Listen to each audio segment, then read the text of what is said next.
Hello विद्यार्थियों, सभी को मेरा नमस्कार। आज की गणित की इस कक्षा में हम पढ़ने वाले हैं बहुपद चैप्टर में किसी भी दिए गए व्यंजक के हम शून्यक किस प्रकार से कौन कौन सी विधियों से ज्ञात कर सकते हैं। इस चैप्टर का परिचय हमने पहले पूर्व कर लिया है पिछले वीडियो में, जिसमें हमने पहले भाग में इसका परिचय किया था कि बहुपद या शून्यक क्या, ये व्यंजक क्या होते हैं। दूसरे पार्ट में हमने ये पढ़ा था कि बहुपद के जो शून्यक हैं वो कौन कौन सी संख्याएं हो सकती हैं या शून्यक क्या होते हैं, शून्यक को और किस नाम से जानते हैं, ये जानकारी हमने प्राप्त की थी। आज के इस वीडियो में हम देखने वाले हैं कि जो बहुपद या जो आपको बीजीय व्यंजक दिया जाता है उसके शून्यक आप कौन कौन सी विधियों से ज्ञात कर सकते हैं। तो इसके लिए मैंने एक सामान्य उदाहरण x+4 = 0 लेकर के आपको बताया था कि शून्यक हम जो महत्वपूर्ण दो चरण आपको बताए थे, जो रैखिक आपको जो बीजीय व्यंजक दिया जाता है उसके शून्यक हम ज्ञात कर सकते हैं। एक है पक्षांतरण विधि और दूसरी है उसमें वज्रगुणन विधि।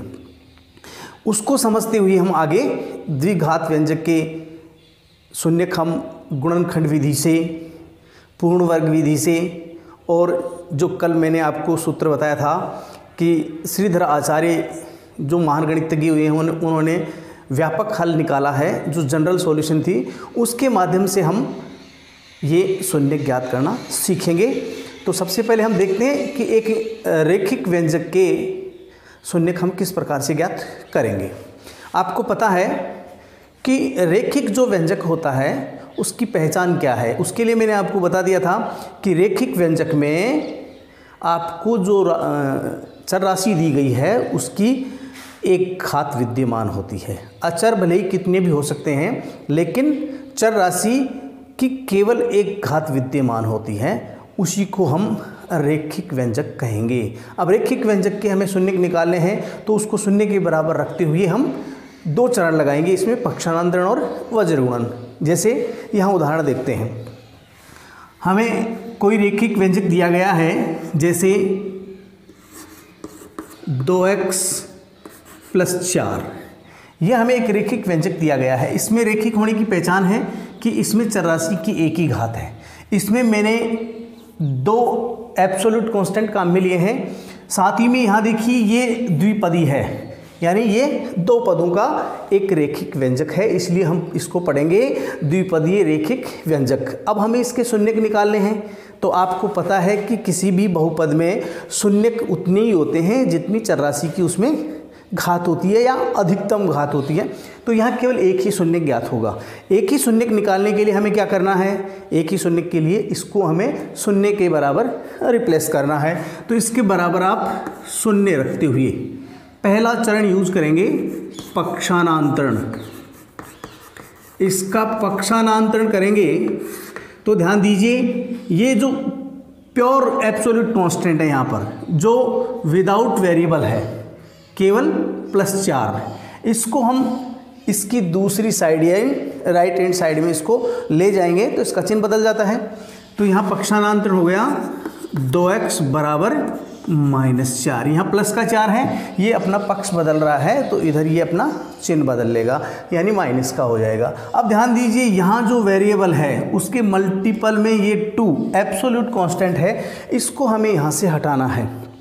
तो ये जो दो महत्वपूर्ण चरण हम इसके सॉल्यूशन में काम में ले रहे हैं, पक्षांतरण और वज्रगुणन, ये अलग अलग स्थितियों में ऑपरेट होते हैं। पक्षांतरण हमें तब यूज करना है जब किसी व्यंजक में जोड़ या बाकी का चिन्ह प्रयुक्त हुआ है, उस संख्या के लिए हम पक्षांतरण यूज करते हैं। और गुणा या भाग के लिए, जैसे यहाँ देखो वेरिएबल के मल्टीपल में ये एब्सोल्यूट कांस्टेंट, तो इसको यहाँ से हटाने के लिए हम वज्रगुणन विधि काम में लेंगे। साथ ही में यदि ये भाग में भी होता तो भी इसके लिए वज्रगुणन विधि काम में ली जाती।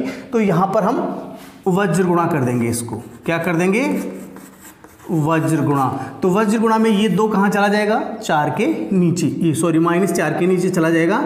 तो हमें x बराबर प्राप्त होगा -4/2, यानी 4 में 2 का भाग कितनी बार जाएगा, 2 बार। तो x बराबर -2, ये इस दिए गए व्यंजक का हल है, मूल है या शून्यक है।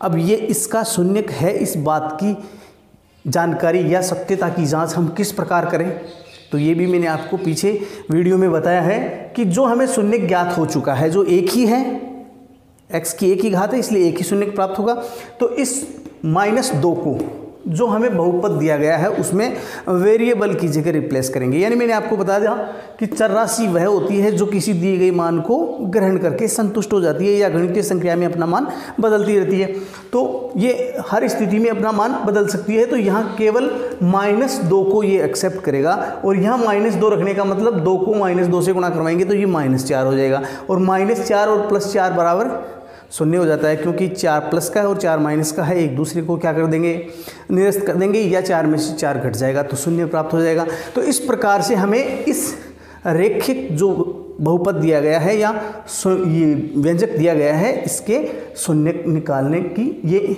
2 चरण हैं, ये हम लगा करके इसको हल कर सकते हैं। इसके बाद आप किसी भी रैखिक व्यंजक का हल इस विधि से निकाल सकते हैं। अब हम पढ़ेंगे द्विघात व्यंजक के शून्यक निकालना, यानी अगला टॉपिक है अपना द्विघात व्यंजक के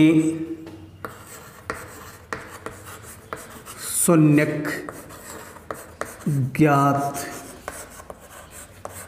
करना, ये अपना टॉपिक है। इसके लिए हम क्या करेंगे, एक उदाहरण ले लेते हैं, उसके माध्यम से हम इसको समझेंगे। लेकिन उदाहरण लेने से पहले मैं आपको बता दूं कि इसके जो शून्यक हैं हम कौन कौन सी विधियों से निकाल सकते हैं। इसकी पहली विधि है गुणनखंड विधि। कौन सी विधि है, गुणनखंड विधि। इसके बाद दूसरी विधि है, दूसरी विधि पूर्ण वर्ग विधि।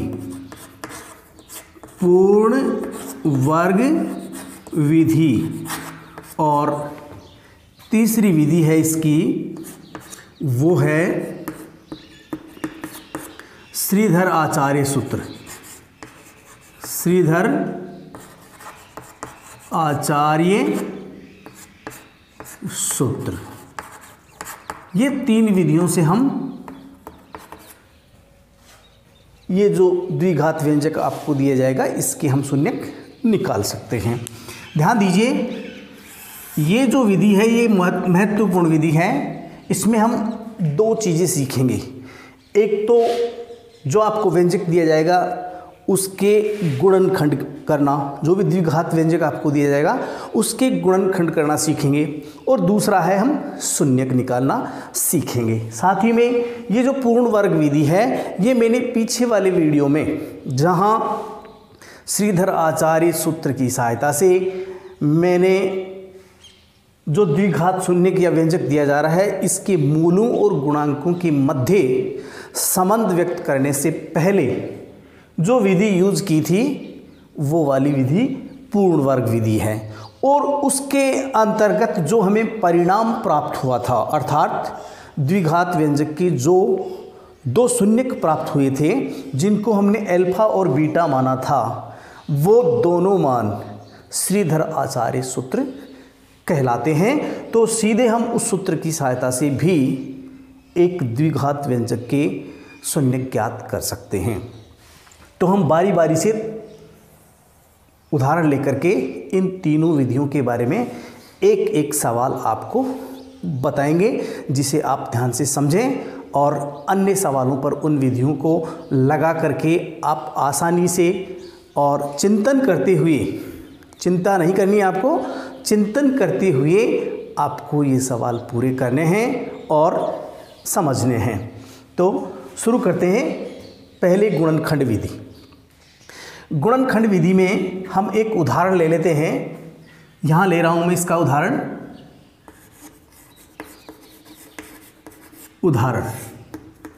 ध्यान दीजिए, यहाँ पर मैं एक द्विघात व्यंजक ले रहा हूँ। व्यंजक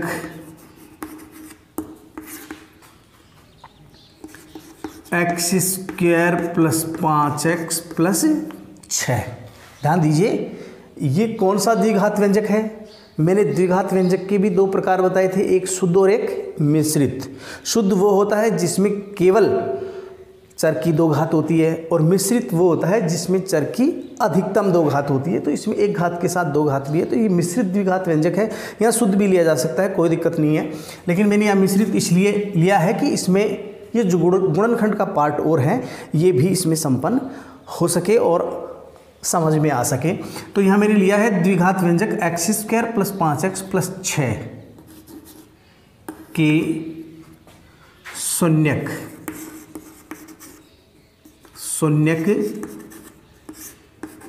ज्ञात कीजिए। ये उदाहरण हम ले रहे हैं और पहला मेथड लगा रहे हैं इस पर, गुणनखंड विधि।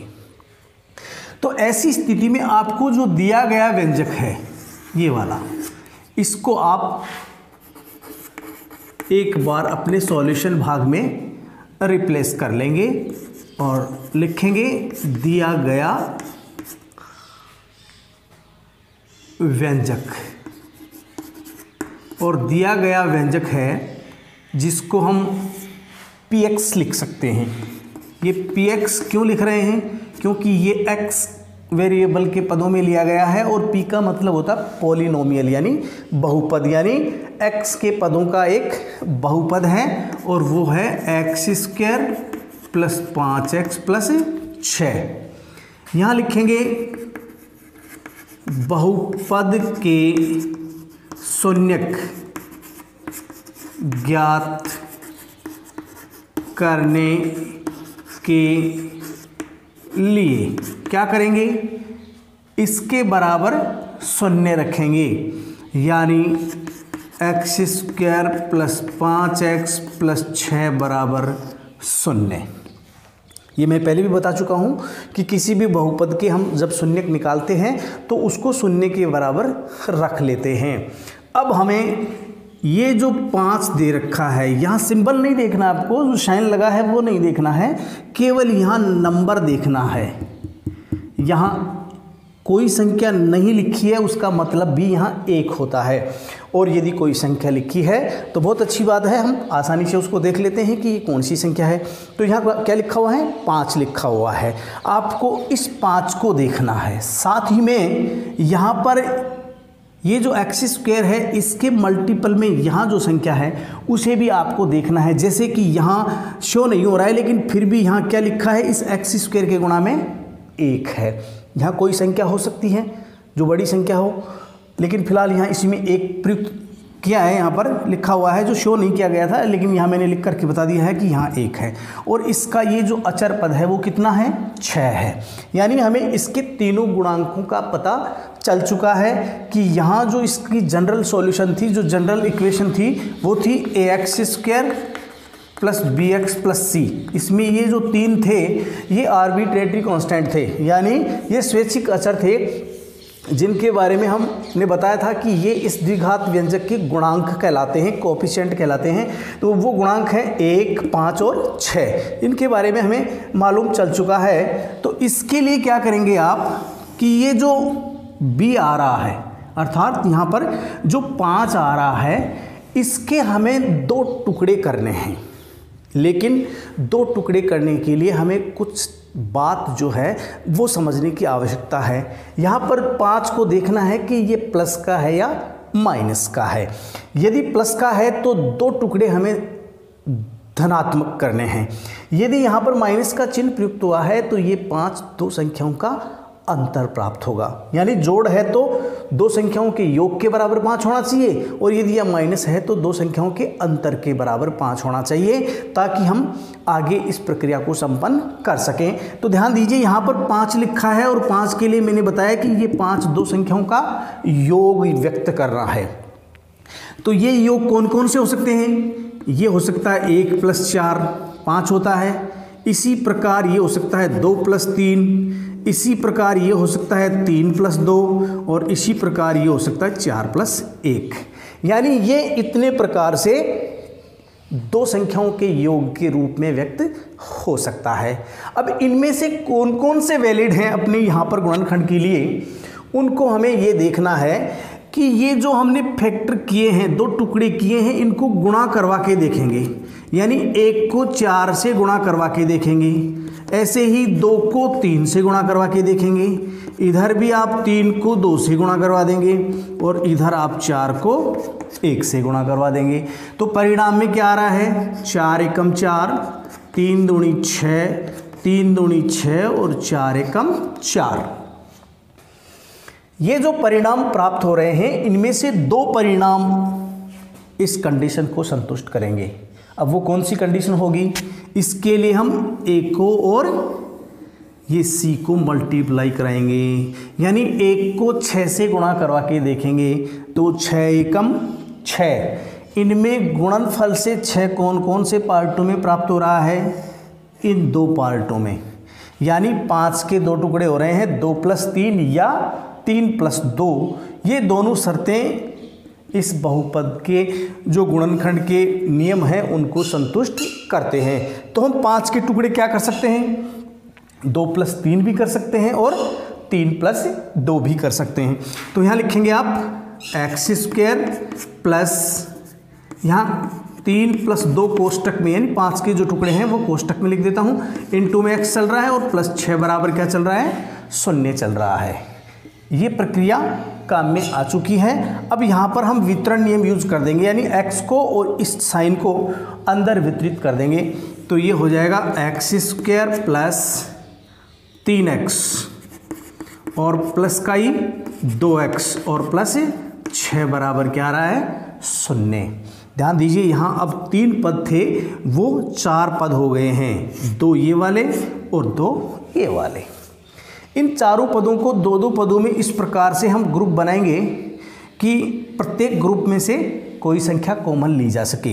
तो यहाँ पर ध्यान दीजिए, पहले ग्रुप में से x कॉमन आ रहा है, तो यहाँ क्या बचेगा x प्लस यहाँ क्या बचेगा 3, फिर कोष्टक बंद, प्लस इन दोनों में से क्या कॉमन आ रहा है, प्लस का 2, क्योंकि 6 में भी 2 का भाग जाता है। फिर कोष्टक लगा देंगे, यहाँ क्या बचेगा x प्लस 6 में से 2 बाहर आ गया तो कितना बचेगा 3। 3 क्यों बचा, 6 में से 2 बाहर ले लिया तो 4 बचना चाहिए, जी नहीं, इसमें हम इस 6 के टुकड़े करेंगे 3 गुणा 2, तो वो गुणा में 2 था वो बाहर आया है, 3 वहीं पर शेष जो गुणनफल बच गया वो रहेगा इक्वल टू 0। अब फिर से ये 2 ग्रुप हैं, इनमें से क्या कॉमन आ रहा है, ये जो कोष्टक वाली राशि है ये बाहर निकल जाएगी, तो x + 3 इसमें से हम बाहर कर लेंगे, इनटू में क्या बचेगा x + 2 बराबर 0। यहाँ पर ये ऐसी स्थिति जो सामने आ रही है, ये एक द्विघात व्यंजक के 2 गुणनखंडों के रूप में रूपांतरित हो गई है और इसमें से प्रत्येक गुणनखंड एक अरेखिक गुणनखंड के रूप में व्यक्त हो चुका है। तो अब ये कंडीशन जो आपके सामने आई है, ये कब पॉसिबल हो सकती है कि इस वाले भाग का मान 0 आए, तो इसके लिए ये भी 0, ये भी 0, या फिर दोनों में से कोई एक 0। तो इस प्रकार से ये दोनों 0 हो तो भी ये 0 हो जाएगा और इनमें से कोई एक भाग 0 हो तो भी 0 हो जाएगा। इसलिए हम दोनों भागों को 0 लेकर के इस कंडीशन को संतुष्ट करवा सकते हैं। तो इसके लिए हम यहाँ लिख देंगे, यह तभी संभव है, यह तभी संभव है जब क्या हो, x + 3 बराबर 0 हो या फिर x + 2 बराबर 0 हो। अब इसके सॉल्यूशन की विधि या चरण क्या बताया था, सीधे पक्षांतरण। तो पक्षांतरण चरण काम में ले लेंगे हम इसका, और ये होगा x बराबर -3 और ये x बराबर -2। इस प्रकार हमें जो द्विघात अपना व्यंजक दिया गया है, इसके हमें 2 शून्यक प्राप्त हो जाते हैं। एक हो गया -3 और दूसरा हो गया -2, यानी इसकी अधिकतम घात कितनी थी, 2, तो 2 शून्यक हमें प्राप्त हो चुके हैं। तो इस प्रकार से हमने इसमें 2 बातें सीखी हैं। एक तो किसी भी द्विघात व्यंजक के फैक्टर निकालना, यानी गुणनखंड के रूप में व्यक्त करना, और जब गुणनखंड प्राप्त हो जाएं तो शून्यक निकालना। तो ये गुणनखंड विधि द्वारा हम शून्यक इस प्रकार से निकाल सकते हैं। इसके बाद ध्यान दीजिए, दूसरी विधि हम इसी पर ऑपरेट करके बता देते हैं, पूर्ण वर्ग विधि।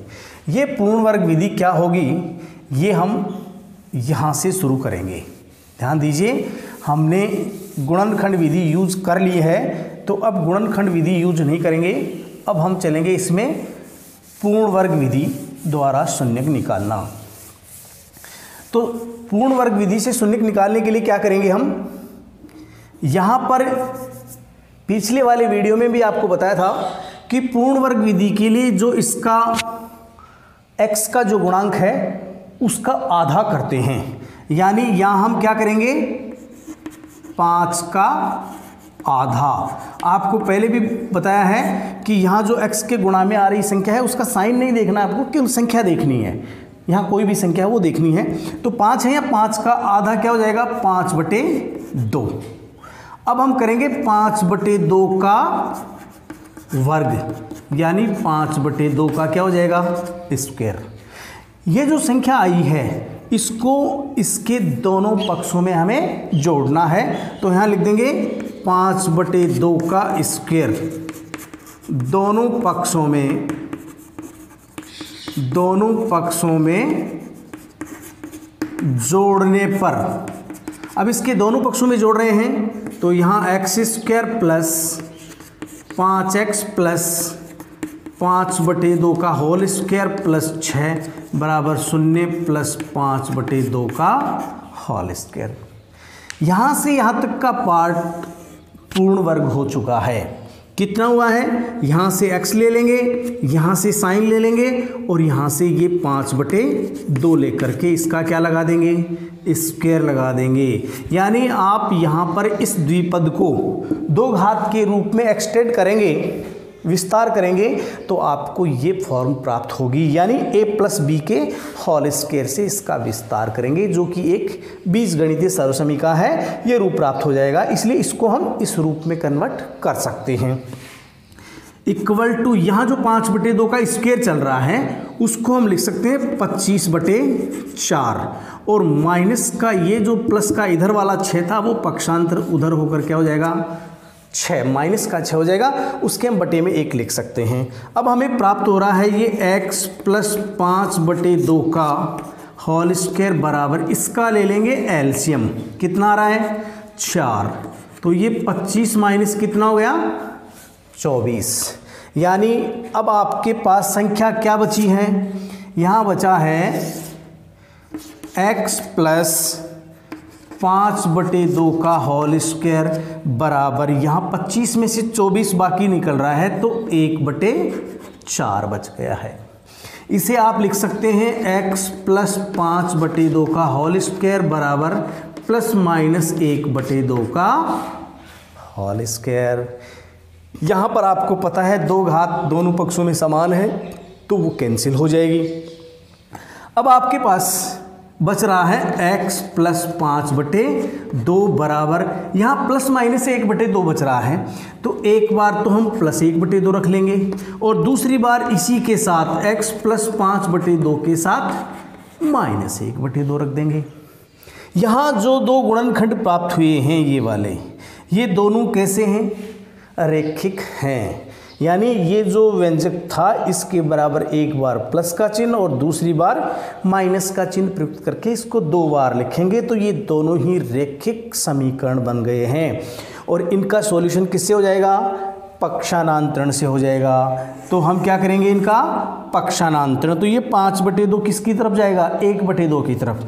यहाँ 5/2 किसकी तरफ जाएगा, -1/2 की तरफ। तो ये 5/2 दूसरी तरफ जा रहा है तो ये अपना चिन्ह दोनों ही स्थितियों में बदल लेगा। तो यहाँ बचेगा x बराबर 1/2 -5/2 और दूसरे भाग में बचेगा x बराबर -1/2 और माइनस का ही 5/2।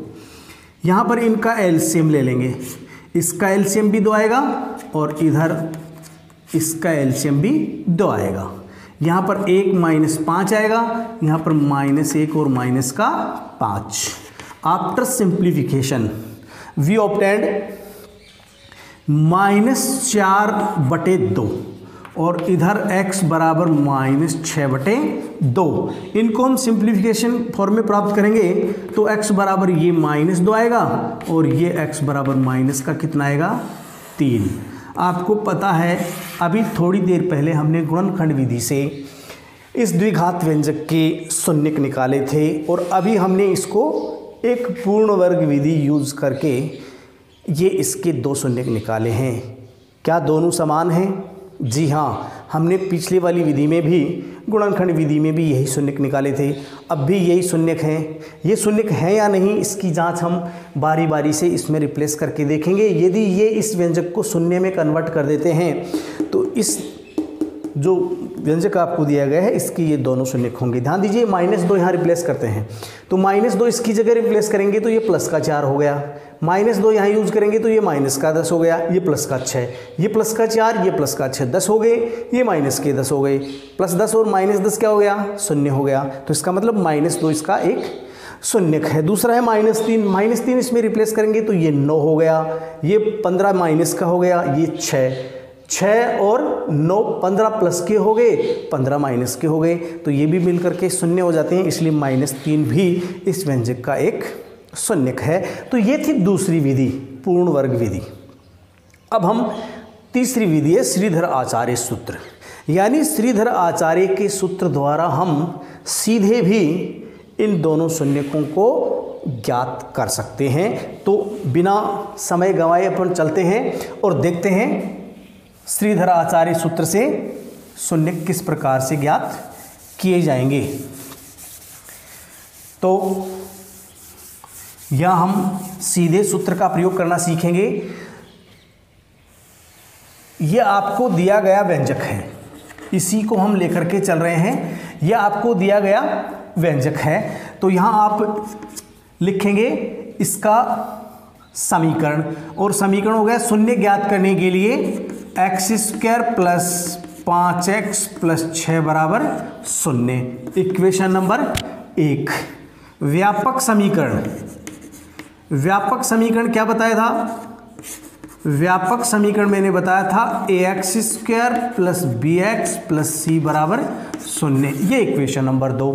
तुलना कर देंगे यहाँ पर, दोनों की तुलना करने पर, इनकी तुलना कर रहे हैं तो तुलना में a का मान कितना आ रहा है 1, a बराबर 1, b बराबर 5 और c बराबर 6। इस प्रकार से हमें दिए गए द्विघात व्यंजक से गुणांक प्राप्त कर लिए हैं। अब इन गुणांकों के प्रयोग से हम इसके शून्यक निकालेंगे यानी मूल निकालेंगे। इसके लिए श्रीधर आचार्य सूत्र जो हमने बताया था उसका प्रयोग करेंगे। तो अब लिखेंगे श्रीधर आचार्य सूत्र से, श्रीधर आचार्य सूत्र से। ये श्रीधर आचार्य सूत्र क्या है ये मैंने आपको उस समय भी बताया था कि इसके 2 मूल जो हमने निकाले थे वो थे x बराबर -b plus √b² - 4ac upon 2a। यदि इसी में मैं प्लस और माइनस दोनों एक साथ यूज़ कर दूं तो दोनों शून्यक एक साथ ज्ञात हो जाएंगे। बाद में हम एक बार प्लस का और एक बार माइनस का चिन्ह प्रयुक्त करके दोनों को पृथक कर देंगे। तो यहाँ ध्यान दीजिए, ये जो मान आया है ये श्रीधर आचार्य का सूत्र कहलाता है। इसमें हम ये जो हमने मान निकाले हैं a, b और c गुणांकों के, ये रिप्लेस करेंगे।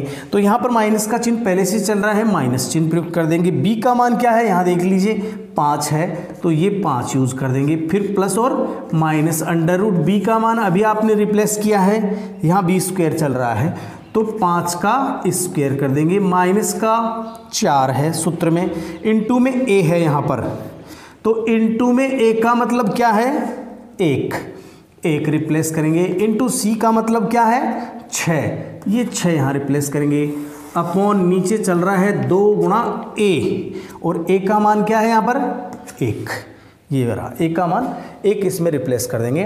तो x बराबर हो गया -5 प्लस माइनस √5 का स्क्वायर 25 माइनस 6 चौक 24 अपॉन 2 एकम 2।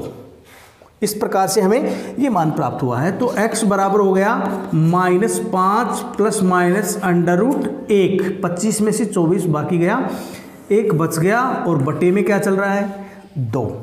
यहाँ पर 1 के ऊपर वर्गमूल का चिन्ह लगा है, लेकिन ये एक स्क्वायर रूट नंबर है, यानी ये एक पूर्ण वर्ग संख्या है जिसका वर्गमूल क्या होगा 1 होगा, इसलिए ये जो इसके ऊपर रूट का चिन्ह लगा है ये हट जाएगा और हमें प्राप्त होगा x बराबर -5 प्लस माइनस 1 बटे 2। यहाँ से हम एक बार प्लस और एक बार माइनस पृथक पृथक कर लेंगे, तो x बराबर -5 प्लस 1 बटे 2 और दूसरा x हो जाएगा -5 माइनस 1 बटे 2, यानी ये हो गया x बराबर -4 बटे 2 और ये हो गया x बराबर -6 बटे 2। इनको सरल करेंगे तो x बराबर ये -2 और ये x बराबर -3। तो ये सीधे श्रीधर आचार्य के सूत्र द्वारा भी एक दिए गए द्विघात बहुपद या व्यंजक के शून्यक निकाले जा सकते हैं। तो इन तीनों विधियों से ही हम बहुपद के शून्यक निकाल सकते हैं। आगे के वीडियो में हम पढ़ेंगे कि जो हमने ये शून्यक निकाले हैं, ये जो शून्यक हम ज्ञात कर रहे हैं, इनकी नेचर क्या होगी, इनकी प्रकृति क्या होगी। तो प्रकृति के बारे में अगले वीडियो में पढ़ने के लिए तैयार रहिए और इंतज़ार कीजिए कि अगला वीडियो जल्दी आए, ताकि हम एक नई ऊर्जा के साथ, नए जोश के साथ इसके नेचर ऑफ रूट्स पढ़ सकें। तब तक के लिए सभी विद्यार्थियों को धन्यवाद।